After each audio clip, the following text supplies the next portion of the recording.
안녕하십니까. 9월 모의고사를 보셨습니까? 이제 9월 모의고사 끝났으니까 최종 학교 선택해야죠. 이제 후회하지 않는 6장을 쓰는 전략편 컨설팅 방법입니다. 우리 수시 지원 어떻게 해야 될까요? 자, 시작해봅시다. 자, 첫 번째로요.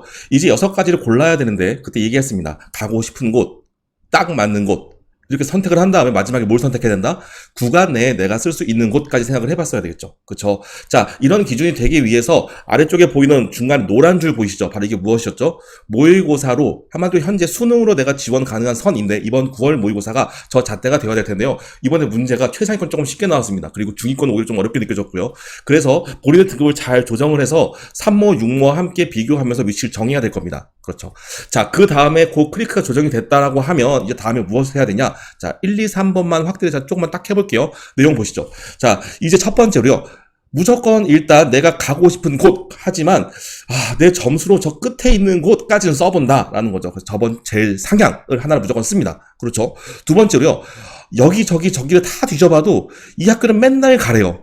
이런 학교 두 군데는 무조건 쓰는 게 좋습니다. 자, 그래서 한 개, 두 개, 세 개 썼다면 나머지 세 장이 남았잖아요. 이 세 장 어떻게 쓸 것인가 고민해 보는 거죠. 일단 상향과 적정 사이에 멋지게 하나 끼워 넣습니다. 약간 상향을 넣는 거죠. 좋습니다. 그 다음에 내가 쓸 수 있는 곳 중에 가장 낮은 구간 정도를 하나 넣습니다. 안정적으로 쓰는 거죠. 자, 그 다음에 마지막 한 가지를 저 적정과 안정 사이에 딱 넣으면 6개 예쁘게 들어가네 라고 끝을 내고 싶은데 우리가 고민할 게 있습니다.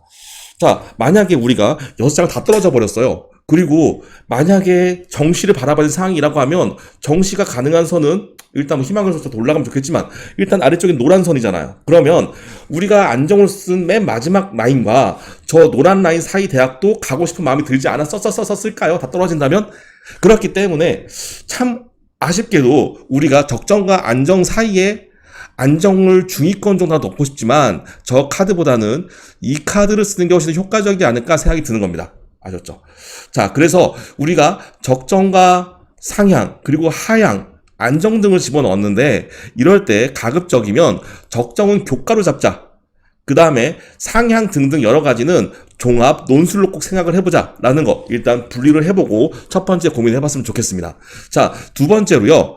구간 내에 이제 있는 이 학교들 중에 리스크가 있는 건 아닌가 라는 거 고민해보자는 거죠. 내가 정말 가고 싶은 최상향 한 개 말고요. 그리고 내가 가장 적정하다고 생각하는 두 개 학교 여기는 아마 뭘로 봐도 가능했을 거예요. 그러니까 그 색깔 말고요. 나머지 보라색으로 되어 있는 우리가 선택하다 보니까 걸린 저 4개의 학교들은요. 이제 꼼꼼히 보자는 거죠. 어떤 내용들을 봐야 되죠? 수능 최저가 전년 대비 올라가는지 내려갔는지 그 다음에 전년하고 전년년 입결 폭이 어땠는지 정원 혹시 늘어난 건 없는지 대학교 이슈가 없는지 등을 보는 거죠. 자, 그러고 보니까요. 대학교 이슈가 학교마다 여러 가지가 있는데요. 예를 들어서 면접 비율이 늘어난다 줄어든다.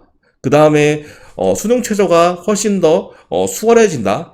라는 것들은 입결을 변동시키는 사항들이 되겠네요. 그렇죠. 그래서 그 내용들을 보고서 수능 최저가 조금 수월해진다면 사실 입결이 조금 더 올라가지 않을까? 조심해야 되겠네. 이런 고민들을 해가면서 마지막 선정을 한다는 겁니다. 아셨죠?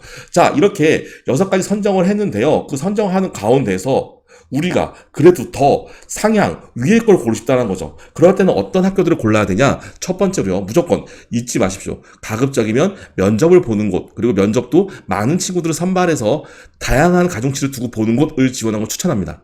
아셨죠? 자, 지금 같은 학교에서 서류형과 면접형을 보는 몇 개의 학교의 작년, 전년 사례들을 좀 보았어요. 자, 첫 번째로 보니까요. 어떤 특징이 있냐면요. 한국 외대 같은 경우에 똑같은 전형의 똑같은 학과임에도 불구하고 서류형보다 면접형이 0.4포인트 정도 훨씬 더 좋으네요. 그렇죠? 그러니까 우리 친구들이 훨씬 더 자신있게 입학하려면 면접형이 좋겠다는 거죠. 상향을 한다라고 하면. 물론 면접을 잘 봐야 되겠죠. 자, 두 번째로요. 비슷한 점수가 나오더라도 폭의 차이가 있습니다. 세종대 같은 경우에 50%컷과 기타 70%컷의 차이를 보면은요, 서류형 같은 경우에 0.1 정도도 제 차이가 나지 않는데요, 면접형 같은 경우는 0.1이 훨씬 더 넘어가 버리죠.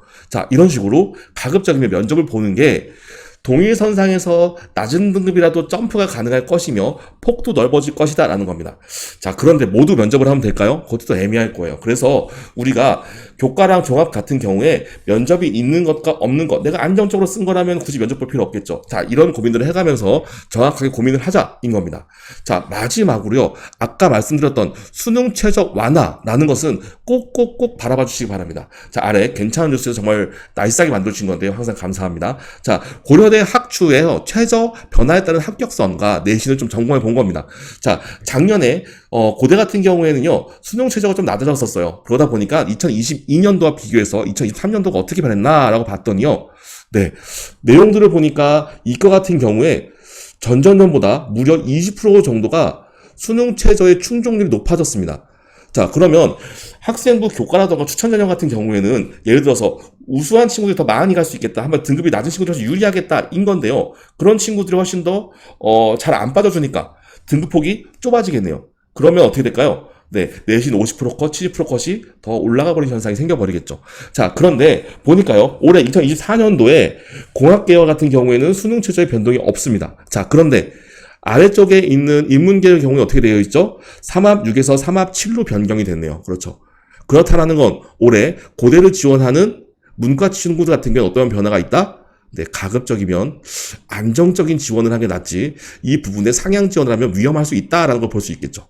자, 이런 식으로 데이터를 정확하게 보고 특히 최저 변동사항은 꼭 확인을 하고 학교를 지원하신다면 아마 불편하고 걱정되는 일은 없으실 겁니다. 아셨죠?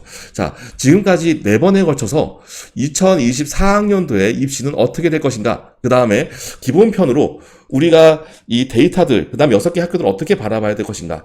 심화편으로 이 데이터를 어떻게 디테일하게 보면서 폭을 확인할 것인가? 그리고 마지막으로 전략편으로 6장을 쓸 때 최종적으로 신경 써야 될 게 무엇인가까지 안내드렸습니다. 자, 모두 화이팅이고요. 이번에 소신 있고 자신 있고 마음에 드는 대학으로 꼭 가시기 바랍니다. 모두 화이팅입니다.